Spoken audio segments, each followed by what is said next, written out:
Caro senador José Medeiros, em seu nome e de todos os senadores que ajudaram a requerer esta sessão de homenagem aos 500 anos de aniversário da Reforma Protestante em nosso país e no mundo. Queria saudar também o presidente da Igreja Evangélica de Confissão Luterana do Brasil, Armando Maurmann, o secretário executivo do Supremo Concílio da Igreja Presbiteriana do Brasil, reverendo Juarez Marcondes Filho, presidente do Instituto Presbiteriano Mackenzie, José Inácio Ramos, e o pastor sinodal da Igreja Luterana, senhor Dalcídio Gauck. Caros amigos e amigas, queria dizer, senador Medeiros, que várias razões me trazem a esta tribuna para participar e homenagear esta celebração absolutamente oportuna, justa, nesses momentos de grande tensão, de grande incompreensão, de grande intolerância em nosso país, em várias camadas da sociedade brasileira. Mas também por um motivo especial.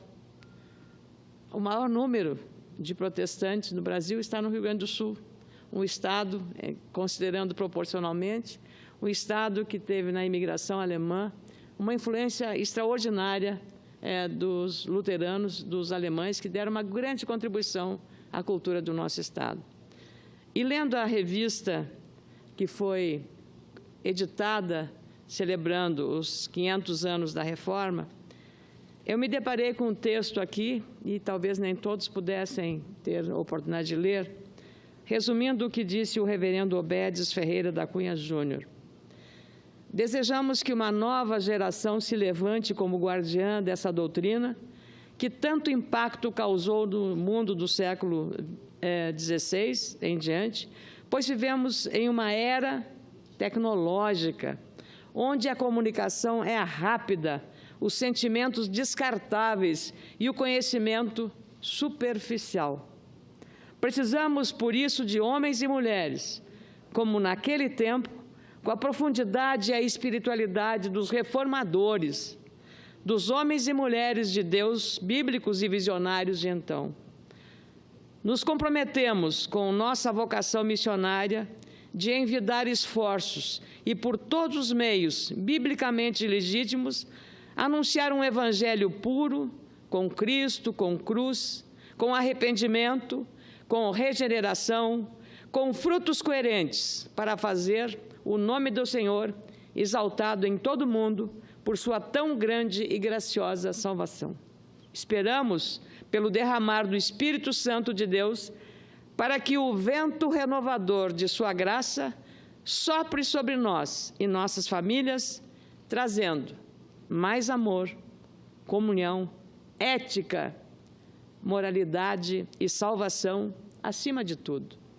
Penso que esta oração, praticamente, um voto de fé, de crença, desses valores que talvez pela sua ausência, de valores de espiritualidade, de religiosidade, de confiança que o Ser Supremo norteia a nossa vida, norteia os nossos passos, e se não acreditarmos nisso, nós vamos ver que esse grau de intolerância e de violência que hoje a gente vê pelas estatísticas no país é a falta de Deus no coração das pessoas, é a falta de Deus na mente das pessoas, é a falta da compreensão de que temos que nos respeitarmos uns aos outros, na família, na escola, no trabalho, mas especialmente aqui, numa casa política em que nós, senadores, caro amigo senador José Medeiros, nós representamos o anseio da sociedade numa mudança para melhor,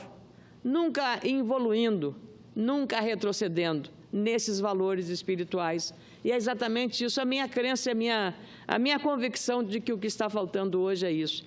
E, precisamente, Lutero foi um visionário, porque há 500 anos, 5 séculos, ele tinha como meta, como prioridade, a educação, o ensino, considerado o pai da educação pública.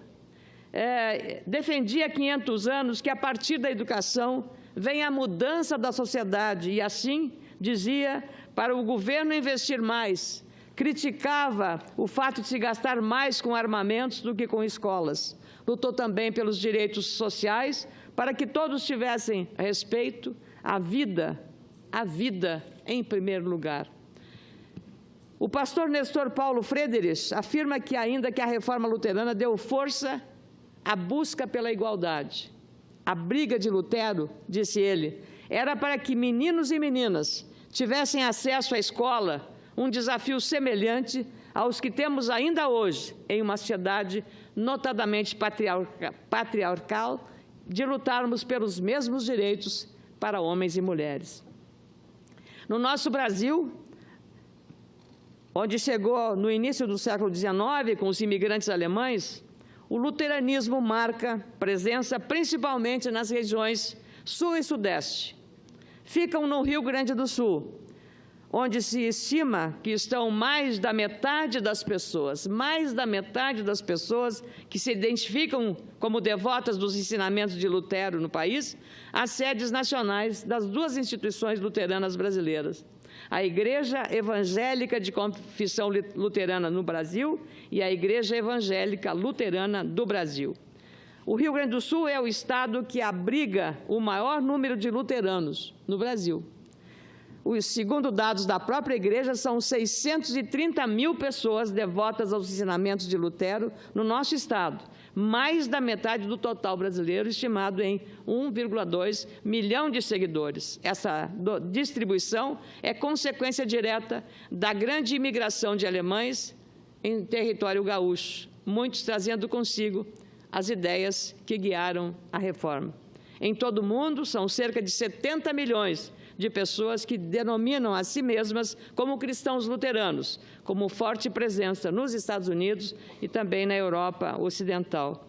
E o Senado começa também essa celebração com essa iniciativa do senador José Medeiros e de outros senadores dos 500 anos da Reforma Protestante, nessa sessão especial.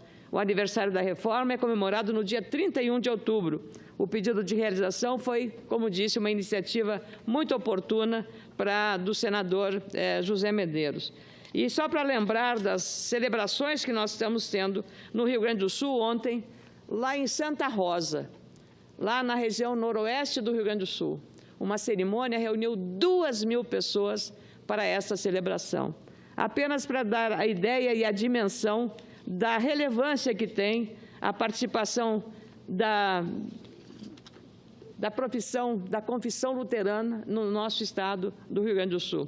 Nos últimos várias comemorações, desde 2011, um grupo de trabalho se reuniu para organizar as comemorações da Reforma Protestante no Rio Grande do Sul. Em outubro, mês que está marcando os 500 anos da Reforma, as igrejas evangélicas de confissão luterana no Brasil e a Igreja Luterana do Brasil intensificam as atividades, buscando lembrar e relembrar a história de Martinho Lutero, que nasceu em 1483 e morreu em 1546, e atualizar as suas ideias para as necessidades dessa sociedade moderna que anda tão depressa. E por andar muito depressa, uma comunicação, como disseram os líderes da igreja, ela está perdendo esses valores, e nós não podemos perder de vista isso. Algumas atividades no Rio Grande do Sul. No dia 24, em Porto Alegre, houve a apresentação da Orquestra da UBRA, 45 músicos. Também no último dia 28, em Porto Alegre, no Auditório Araújo Viana, foi palco do evento Raízes e Legado dos 500 anos da Reforma Luterana.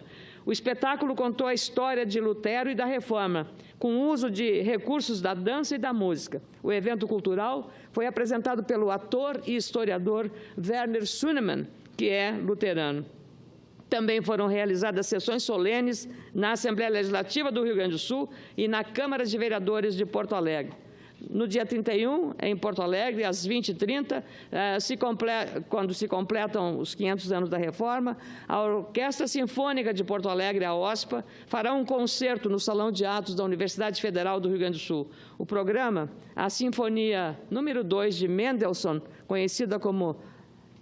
Meu alemão é muito difícil de pronunciar, que nem o seu, né, senadora? Mas eu vou tentar. Canto de louvor em português e Lobgesang, em alemão, Lobgesang.